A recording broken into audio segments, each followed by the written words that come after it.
오늘은 특별한 손님을 한번 모셔서 소중한 말씀을 들어보겠습니다. 조대한 변호사님이신데 기억하실 겁니다. 박근혜 정부 때 청와대 마지막 민정수석을 지내셨고 지금은 최재형 전 감사원장의 지지모임이죠. 별을 품은 사람들 공동대표를 맡고 계십니다. 조대한 변호사님 소개해드리겠습니다. 안녕하십니까? 네, 안녕하세요.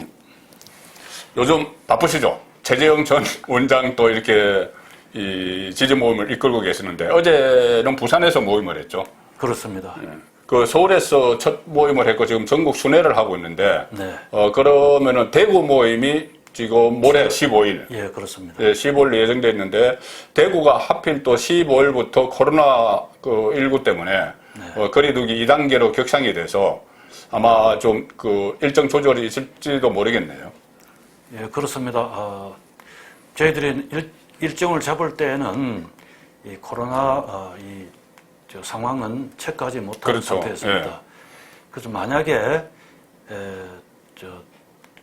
그 단계가 격상이 되면 예.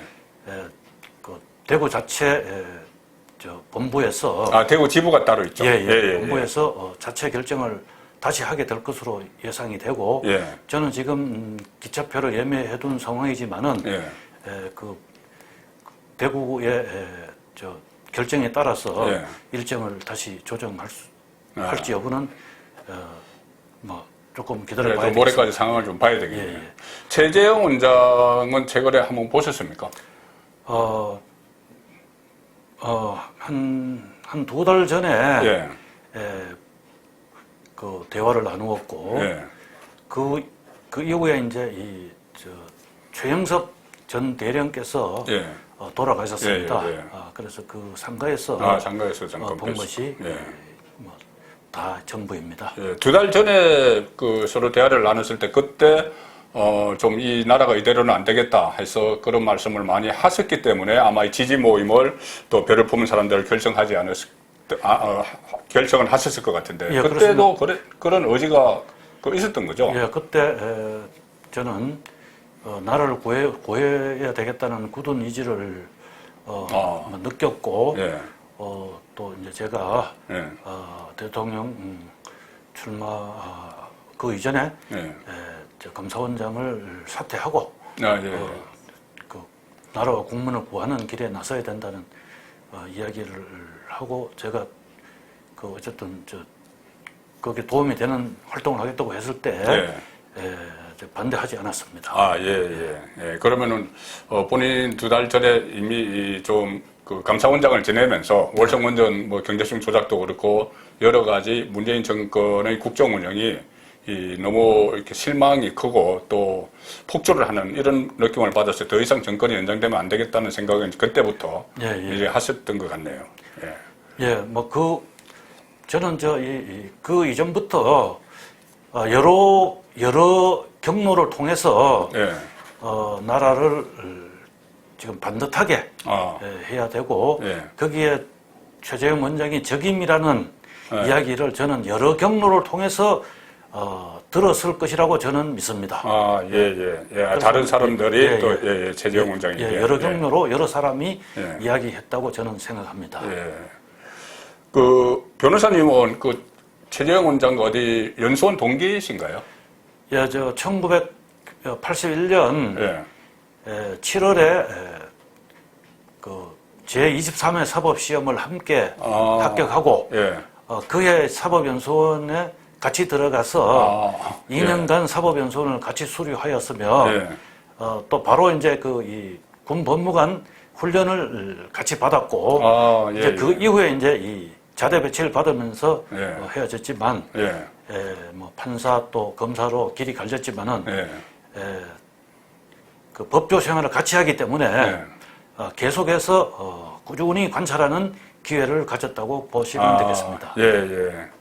그래서 어쨌든 그 어떤 국가의 지도자감이라는 이런 이제 확신이 섰었기 때문에 지지 모임도 결성을 하시고 하실 것 같은데 그 전에 우선 그 제가 책을 하나 소개를 드리겠습니다. 조대한 변호사께서 지으신 책인데 이 남덤길입니다. 남덤길. 이 책이 뭐냐면은 청와대 마지막 그 민정수석을 하시고 그 다음에 박근혜 전 대통령이 그 소위 탄핵을 당해서 먼저 청와대를 떠났고 마지막에 문재인 정부가 들어서기 직전까지 청와대에 남아 계셨다가 네, 예. 그 문재인 정부가 들어서고 그러니까 그게 2017년 5월 10일이죠. 네. 그때 들어서고 청와대에서 나오셔서 바로 고향 청송까지 800리길을 걸어갔습니다. 많은 생각을 하시면서 걸어갔었는데 그 걸어간 기록 그리고 일종의 그 제가 그 완전히 축도는 못했지만은 읽어보니 이 기록 그 걸어간 기록도 있지만은 그 전에 청와대 민정수석으로서 활동했을 때의 박영수 특검의 어떤 과도한 수사 이런 데 대해서 상당히 기록을 많이 남겼습니다. 남덤길은 뭐냐면은 남은 진이죠, 진. 예, 별소로 나아가는. 진, 예. 예. 그다음에 더 먼저 물러나서 응거하는다. 예. 그래서 그 모든 것이 이제 길로 통하기 때문에 남덤길 이렇게 이 책 제목을 지었었는데 박근혜 전 대통령과 인연은 어떻게 시작이 됐습니까? 네, 2007년도 그때 대선 경선이 있었죠. 예, 그때 이명박 한나라당인지 새누리당인지 네. 그 당내 경선이 있었고 네. 그때 박근혜 후보 측에 법률특보가 이제 강신욱 전 대법관님이셨습니다. 예. 그분은 제가 대구에서 부장검사로 있을 때 그분은 그 검사장을 하셨고 그분의 지도하에서 제가 이제 청구그룹 수사 등 많은 특별 수사 활동을 했는데 그런 인연이 있는 상황에서 그분이 법률특보가 되셔서 저보고 좀 도와달라고 하셔서 그때부터 박근혜 대통령 후보를 도우게 되었습니다. 예. 그 이후에 또 국가미래연구원 활동도 하셨고 2012년 대선 후보 경선 때 또 대선 때는 네거티브 대응팀도 활동을 하셨고 또 대통령직 인수위도 계셨고 그리고 2016년에 민정수석을 하셨는데 자 2016년 민정수석이면은 그때 이 이른바 국정농단 그 최순실이죠. 최서원 게이트. 그 박용수 특검이 활동을 하던 그 시점이죠. 그렇습니다. 그리고 윤석열 지금 자기 대권 주자로 지지율 1위를 달리고 있는 윤석열 전 검찰총장이 특검팀의 박용수 특검의 수사팀장이었습니다. 수사사팀장 겸 총괄수사팀장이었죠. 자, 그런데 이 남들길 책을 보시면은 이런 대목이 나옵니다. 최서원 특검의 파쇼라는. 파쇼. 그렇게 표현하시는데. 그건 어떤 의미입니까? 박용수 특검이 그 윤석열 전 총장이 수사팀장을 맡았던 그 특검은 파쇼다. 이렇게 말씀을 하셨는데. 지금 윤석열 지금 대선 지금 후보 지금 하는 예비후보 등록했으면 후보라고 하시면 됩니다. 후보가 지금 법치주의 공경을 주장하고 있는데 그 당시 저는 이제 법치주의를 무시하고 공정하지 못한 수사를 그거는 이제 최서원 특검이라고도 하고 박영수 특검이라고도 하는데 좀 그것을 섞어서 쓰겠습니다. 우선 특별검사는 특별검사만이 검사입니다. 정식으로 임명을 받은. 그렇다면 법에 의해서 임명을 받은 거예요. 특별검사 이외의 사람들은 거기 소속된 사람들은 검사가 한 명도 없습니다.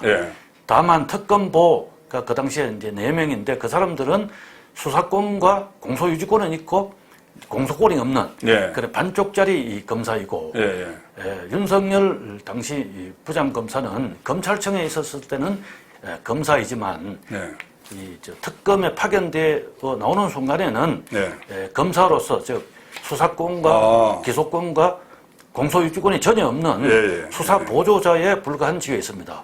그럼에도 불구하고 수사팀장을 수사팀장이라는 명목으로 특검보보다도 먼저 임명이 되었으며 특검보 위에 있는 그리고 사실상 특검을 그야말로 전담하는 그러한 지위에 있었기 때문에 검사 아닌 사람이 수사를 하는 형국이 되었습니다. 그렇다면 이것은 불법 자격 없는 수사권자에 의한 수사였으며 그러면 또 수사 절차에 있어서 특검에는 이러이러한 부분을 조사하라는 그런 것이 법에 아예 구체적으로 나와 있습니다. 그 중에 상당 부분은 아예 거들떠 보지도 않고 그 대신에 나오지도 않은 뭐 예를 들면은 그 블랙리스트. 블랙리스트. 그다음에 세월호 7시간도 있었죠. 세월호 7시간. 그다음에 또 이 학교 비리. 입시 비리. 입시 비리 이런 것은 특검의 수사 대상이 아닌데도 그거를 위주로 수사를 하는 등 특검법을 처음부터 끝까지 정면으로 위반하는 수사를 하였으며 수사에는 가장 중요한 것이 수사 기밀 유지입니다. 그런데 그 수사팀의 일거수일투족 조사한 내용, 심지어 증거물까지도 언론에 무차별적으로 공개하는 등 그렇죠. 그야말로 수사로서 지켜야 할 절차가 전혀 지켜지지 않았고 그다음에 뭐 수사든 재판이든 불구속 재판이 원칙인데 이 박영수 특검은 무조건 구속하는 이거는 그야말로 이 독재 정권 하에서 인권을 유린하는 이런 독재적 독재하는 데 대한 거기에 수사를 이용하는 그래서 제가 파쇼라는 이런 명칭을 붙였습니다. 그렇게 하는 데는 뭐 어떤 정치적 목적이 있었다고 보시나요? 아직 그 전에 제가 이게 오늘 찾아보니까 박용수 특검 밑에 이제 4개 팀이 있어요. 1팀이 국정 비호 의혹, 2팀이 문체부 관련, 3팀이 세월호 7시간, 4팀이 뇌물죄 관련 대기업 수사인데 자 1팀, 2팀, 3팀은 지금 말씀하신 대로 다 특검보입니다. 박충건 특검보, 이용복 특검보, 양재식 특검보가 팀장인데 4팀만 윤석열 수석검사 이렇게 돼 있어요. 그래서 이 윤석열 수석검사가 이 4팀장 겸 총괄수사팀장을 맡아서 이 뇌물죄 관련 대기업 수사를 담당을 했는데 여기서 이른바 경제공동체 이론도 여기서 나온 것이죠. 그렇습니다. 그렇게 되면은 지금 이렇게 조금 전에 말씀하신 대로 그런 수사를 하고 했다면은 단순히 어떤 뭐 특검의 본연의 역할만 한 것이 아니고 뭐 파생적으로만 블랙리스트도 하고 세월 7시간도 하고 그랬다면은 어떤 정치적 판단에 의해서 그 특검 수사를 했다고 보시는 입장인가요? 그렇습니다. 우선 뭐 특검 자체가 이제 국회에서 이제 특별법으로 만드는 거기 때문에 정치적인 요소가 들어갈 수 밖에 없지만은 그렇지만은 특별검사도 검사라면 적법 절차에 따라야 하고 그것은 이 수사 내용이 극히 한정된 범위 안에서 한정된 기간 안에 그야말로 외과 수술식으로 환부만 도려내야 합니다. 그런데 윤석열 수사팀으로 대변되는 박영수 특검의 경우에는 그러한 법에서 정해진 수사 범위를 넘어서서 뭐 예를 들면 이런 겁니다. 삼성의 뇌물 사건이라고 하면서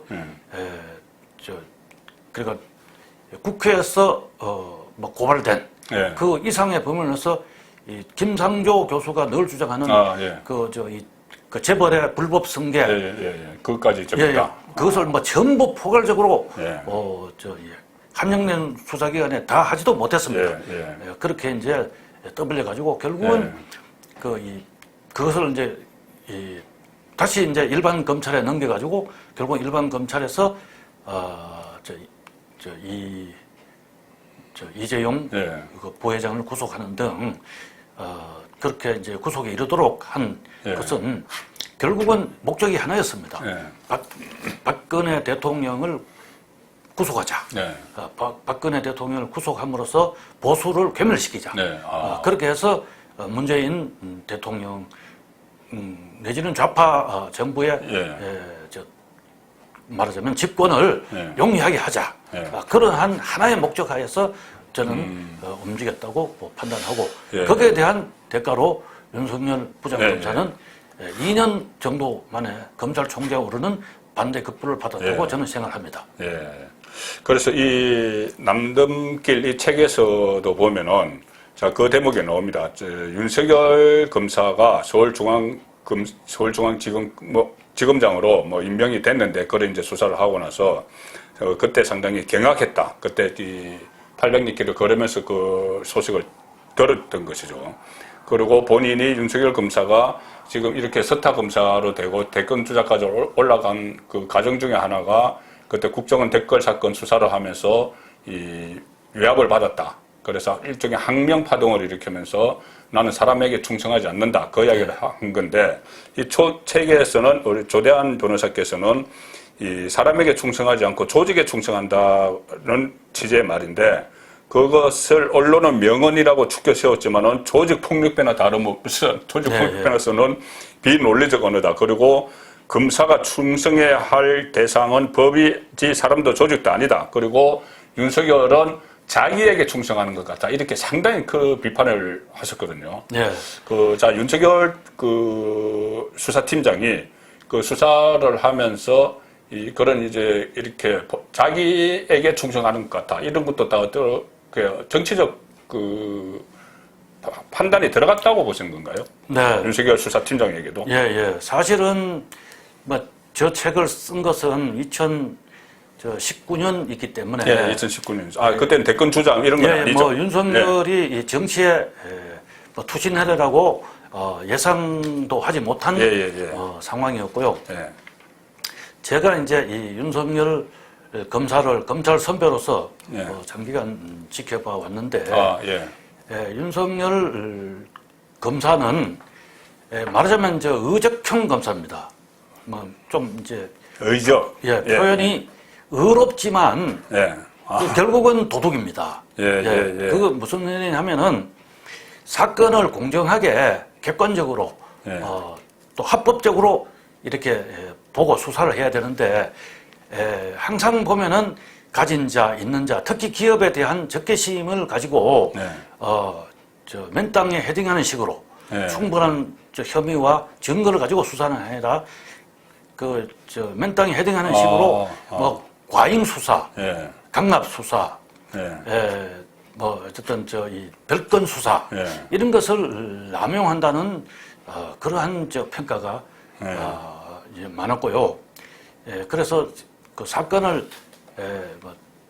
중요도에 따라서 또는 제보자에 따라서 사건을 차별해서 어떤 것은 신명을 기울여서 수사를 하고 어떤 것은 또 그냥 무시해버리는 이러한 것은 그 후에 윤석열이가 중앙검사장을 하면서도 예를 들어서 조국 그 사건 같은 경우에는 너무나 좀 지연 말단적인 것까지 크게 수사를 한 반면에 송철호 사건 수사 같은 경우에는 핵심인 송철호 시장 같은 경우는 그냥 수사도 하지 못하고 그건 외압이 있었다고 하더라도 이 검찰총장이 검찰총장이 결정하면은 다 할 수 있는 일인데 그것을 현 정권의 소위 말해서 핑계를 대고 하는 것은 저로서는 납득이 되지 않습니다. 그런 식으로 사건을 차별해서 어떤 거는 과도하게, 어떤 거는 지나치게, 약하게 이런 것을 저는 이제 많이 그다음에 관찰해 왔기 때문에 그 윤석열은 의적형 검사다. 공정한 검사. 저는 그걸 이제 인의 검사라고 표현했는데 어질인자에 오를 의자. 이 오를 옳게 하는 것도 중요하지만 인의. 더욱 중요한 것은 어질인자. 국민이나 어떤 기업이나 다 사실은 우리 국민입니다. 그러면 따뜻한 시각에서 바라보면서 죄는 미워하지만 사람은 미워하지 않는 그러한 수사가 되는데 그 조홍천 국회의원이 이야기했지 않습니까? 윤석열이 지나간 아무것도 남지 않는다. 저기 몽골 기병대 이야기를 했죠. 그런 식으로 너무 과도한 수사, 그다음에 자의적 수사를 일삼는 검사라는 저는 인상을 갖고 있었기 때문에 그리고 거기는 뭔가 목적이 있다.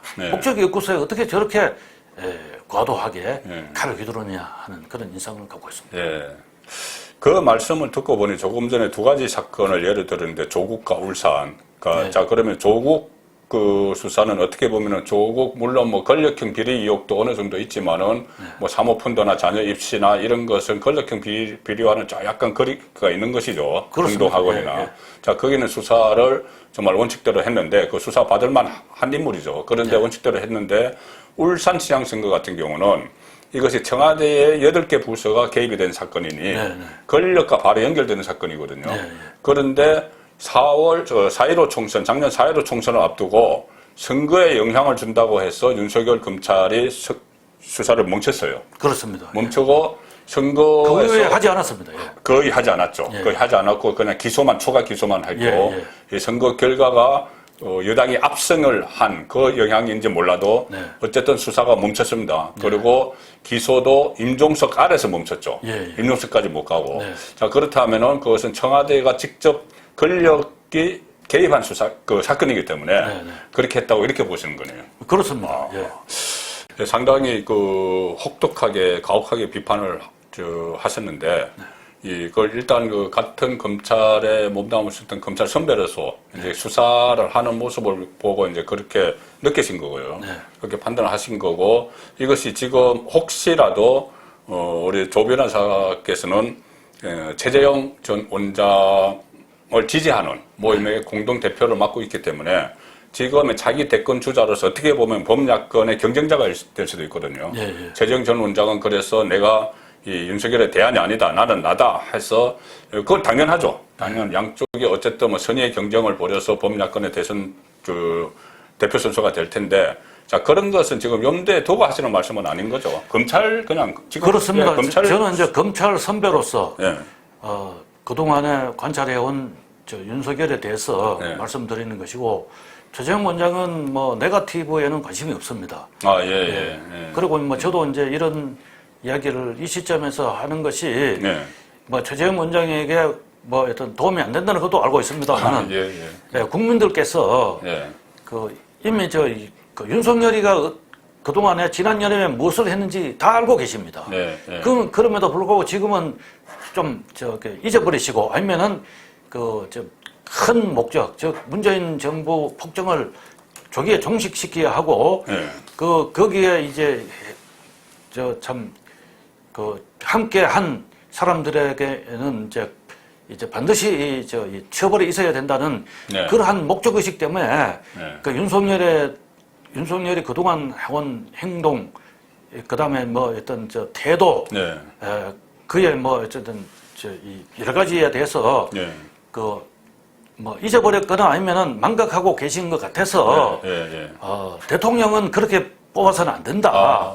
반듯하고 도덕성 있고 이 국민들이 어디에 내놔도 이 훌륭한 그런 모범적인 인격의 소유자가 대통령이 되어야 된다는 생각에서 국민 여러분께 윤석열은 이런 사람이다 하는 것은 알고 계셨으면 하는 그런 생각에서 제가 그런 충정에서 말씀드리는 겁니다. 물론 이제 지금 어떤 그 대선 구도 이것과 관련 없이 검찰 선배로서 느낀 걸로 말씀드렸는데 그 안에서는 또 박근혜 전 대통령 결국은 그때 탄핵을 뭐 특검에서 뭐 책임이 있다 없다 이것을 따지기 전에 그때 특검보 중에 한 사람이 공보를 담당을 했죠. 이철규인가요? 이철규, 공보를 담당했는데 그 정말 수사와 관련 없는 그런 이야기들을 많이 했어요. 일종의 여론전을 펼쳐서 그것이 결국은 헌재가 결정을 하는데 이 영향을 미쳤다. 뭐 이런 이야기도 있고 그 과정에서 청와대 민정수석비서관을 해서 그것을 이 책임을 그러니까는 그 사법적인 이 보좌를 했기 때문에 그 부분에 대해서도 또 좀 영향을 미치지 않았나 윤석열을 비판하는데 또 그렇게 이제 생각하실 수도 있는데 만약에 제가 윤석열 전 총장 쪽에서도 이 부분에 대해서 반론이 있으면은 제가 언제든지 모셔서 같이 듣도록 하고 자 그래서 일단 박근혜 전 대통령이 실패하고 여기 보면은 이 후세에서 비판을 받을 거다 이 탄핵 같은 것은 뭐 파면 이렇게도 말씀을 하셨는데. 일단 그러면은 특검의 권한 남용 이런 것들, 블랙리스트나 세월호 7시간 이런 것 때문에 이 박근혜 전 대통령이 결국은 그 실패를 했다고 그렇게 보시는 거죠. 예, 그렇습니다. 후세, 대통령 파면은 후세에서 침을 뱉을 일이다 이렇게 말씀하셨어요. 예, 그렇습니다. 그것은 이제 제가 헌재 탄핵 그 결정문을 제가 보았습니다. 아, 예. 그 보았더니 우선 그 헌재 법정에서 그 사실 인정된 내용과 엉뚱한 다른 내용이 사실관계로 적혀 있었습니다. 예. 그 다음에 또 법리에 맞지 않는 예. 그러한 내용들이 너무나 많았습니다. 그래서 이거는 예. 후세의 이 법학자들이 이 결정문을 꼼꼼히만 살펴보면은 어떻게 이런 참 엉터리 사실인정과 예. 법률 구성을 했느냐라고 할 것이라는 것이고 이제 그럼 왜 그러한 결정이 이루어졌느냐? 뭐 결정을 해놓고 이제 결정문을 쓰는 거니까요. 예. 결정이 이루어져 볼 때 이거는 결국은 헌재가 여론에 굴복해 있다고 봅니다. 예, 그러면 그 여론을 누가 만들었느냐? 네. 결국은 뭐 좌파 세력들이 만들었겠지만은 네. 그러한 근거가 되는 것이. 예. 수사 결과는 윤석열과 박영수 특검, 예. 그 다음에 김수남 검찰이 그야말로 엉터리 수사 결과를 예. 마구 발표하는 바람에 예. 했고 결국 헌재가 한 거는 그 재판에 독립하는 게 여론으로부터 독립이 가장 중요한데 예. 헌재는 가장 먼저 여론으로부터 독립되지 않았기 때문에 예. 여론에 영향받고 한 결정이기 때문에 비난받아야 마땅하다. 그 후세에서 침을 뱉을 일이다. 예. 그리고 탄핵이 8대 0 이것은 이미 예고됐던 일이라는 인용이 되든 기각이 되든 본인들이 어떤 책임을 지지 않기 위해서 8명의 헌법재판관이 똘똘 뭉쳐야 됩니다. 혼자서 소수 의견 내서 나 반대하고 7대 1 되면 1 되는 사람이 엄청난 비판을 받기 때문에 어차피 8대 0으로 가게 돼 있었다. 자, 이런 말씀도 이 책안에 들어가 있습니다. 그리고 이 박근혜 전 대통령이 탄핵을 처음 보고를 한 분이 8대 0이라는 보고를 한 분이 그 수석님이 보고를 하신 거죠. 전화가 왔었다고.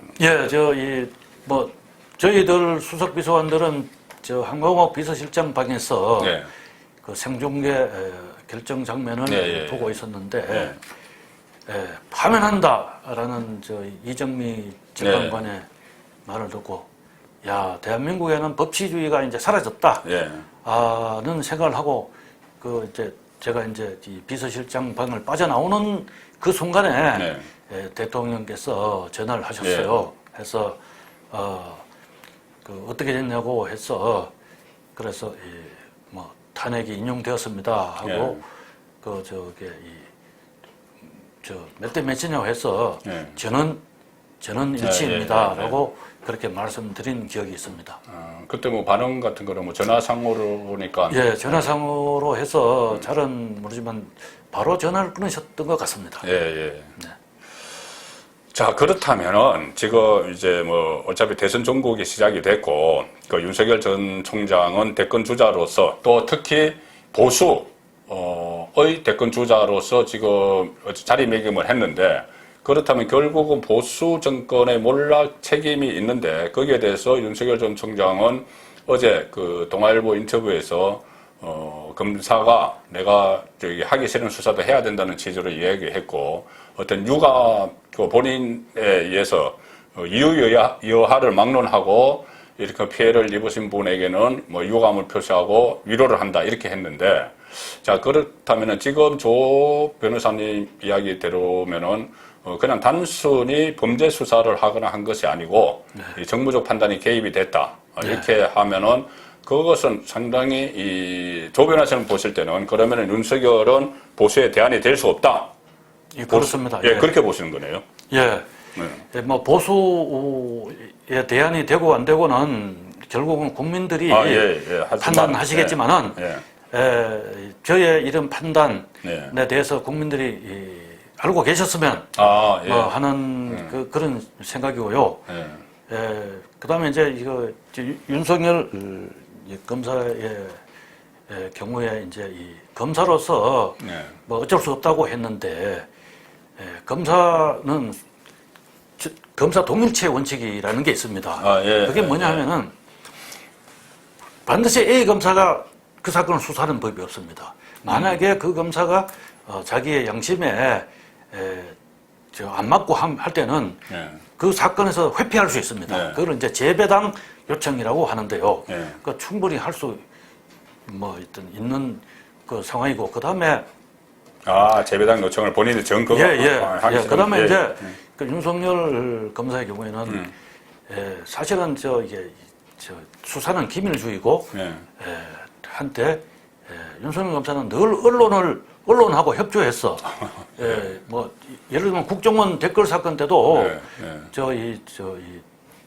법무부 장관 황교안 장관의 그런 서로 간에 이제 의견 충돌이 있었는데 그것을 막 오히려 본인이 언론에 대고 해서 언론을 등에 업고 결국 황교안 장관의 뜻을 오히려 오버라이드한 그런 경우도 있고 어쨌든 참 통상의 검사와는 다르게 언론과 친하고 언론을 잘 이용한다는 저는 느낌을 갖고 있습니다. 그때 박영수 특검, 지금 뭐 박영수 특검 또 무슨 그 가짜 수산업자에게 또 뇌물 의혹까지 또 받고 있는데 지금 뭐 그거는 별개의 문제지만 그때 박영수 특검이 출범하고 1호로 발탁한 검사가 윤석열 검사죠. 그렇습니다. 그러니까 특검법에 의한 특검보가 아니고 그냥 검사로 발탁을 해서 원래는 이 박영 검사는 수사권이 없는데 수사를 다 맡겨서 그렇게 했고 그러니 그 박영수 특검이 그 전에 추천을 한 사람이 야당에서만 그때 당시 야당만 추천을 했는데 지금 박지원 지금 국정원장이 추천을 했다.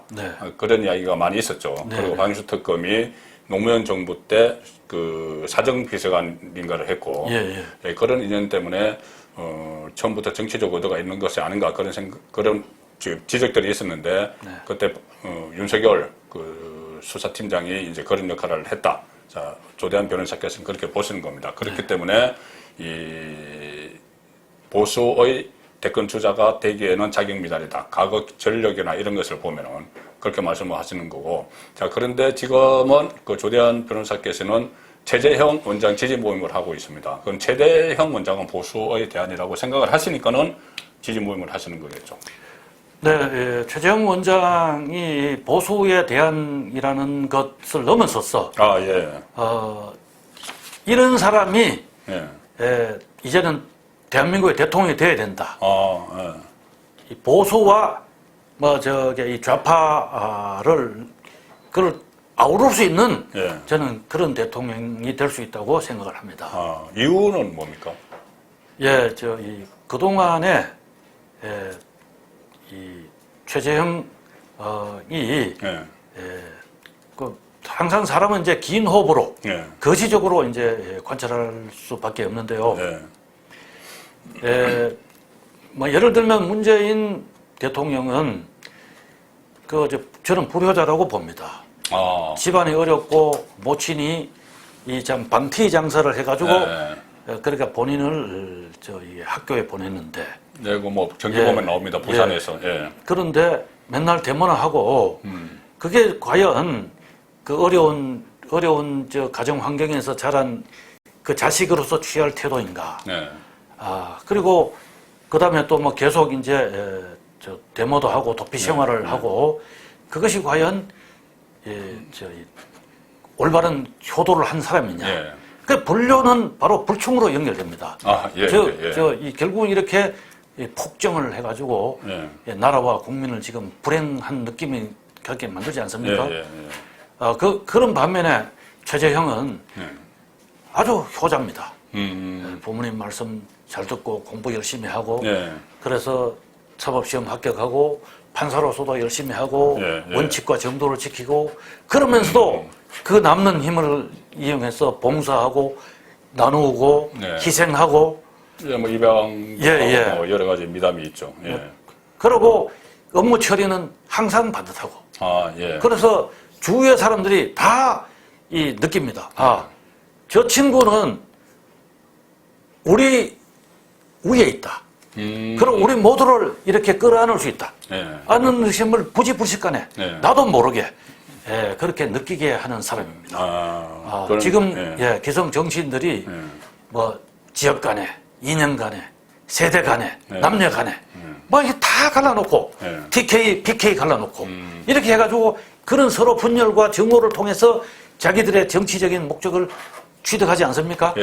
이제 그런 기성 정치인 말고 그야말로 이렇게 서로 간에 미워함을 치유하고 서로 간에 그 이제 포용하고 끌어안아서 한 단계 높은 나라, 그 다음에 또 더 높은 수준의 국민, 그 다음에 그런 것이 그런 것으로 대표되는 나라의 반듯한 대통령이 될 수 있는 사람이 최정희라고 믿기 때문에 제가 하는 것이지 뭐 보수 뭐 이렇게만 저는 생각하지 않습니다. 알겠습니다. 뭐 원래 정치를 하신 분이 아니시니까는 조 원장, 그 변호사님께서도 제가 듣고 보니 윤석열과 그럼 최재형의 비교점은 뭐 정치적으로 뭐 해석을 하면은 가령 예를 들어서 보수 정권을 수사를 한 그런 업보가 있다. 윤석열은 뭐 최재형은 그런 거는 없다.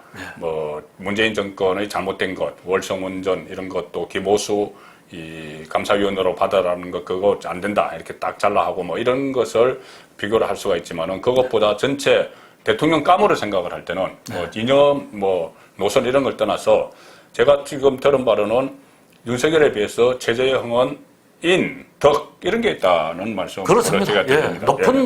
높은 도덕성, 높은 인격. 그러면 세계 뭐 어느 나라에 그 나라를 대표해 나가도 국민이 자랑스러울 것이라고 생각합니다. 그 정도로 이 최재형 전 원장이 대통령감이라고 생각하시면 앞으로도 계속 최재형 전 원장을 도우실 생각이신가요? 예, 그렇습니다. 저는 서두에도 말씀드렸다시피 저는 자발적으로 하고 있고요. 그래서 최재형을 사랑하는, 최재형을 지지하는 사람들을 최대한 전국적으로 확산시켜 가지고 최재형이 제2형이 제2형 세상이 왜 이래 좀 그 대통령이 당선되고 그다음에 나라를 잘 이끌 수 있는 그러한 힘이 되고 싶습니다. 그러니까 지금 어떤 캠프에 들어가서 이런 거는 아니시고요. 뭐 그러니까 친구시니까 친구니까 캠프 들어가서 무엇을 맡고 이런 건 아니고 외곽에서 자발적인 이 모임을 쭉 확산해서 그러면 올해 대구에 뭐 예정대로 하고 나면 그런 배를 품은 사람들이 쭉 전국 17개를 다 할 예정입니다. 다만 이제 지역별로 이제 준비 상황이 좀 달라서 시간은 조금 차이가 있을 것 같습니다. 알겠습니다. 앞으로도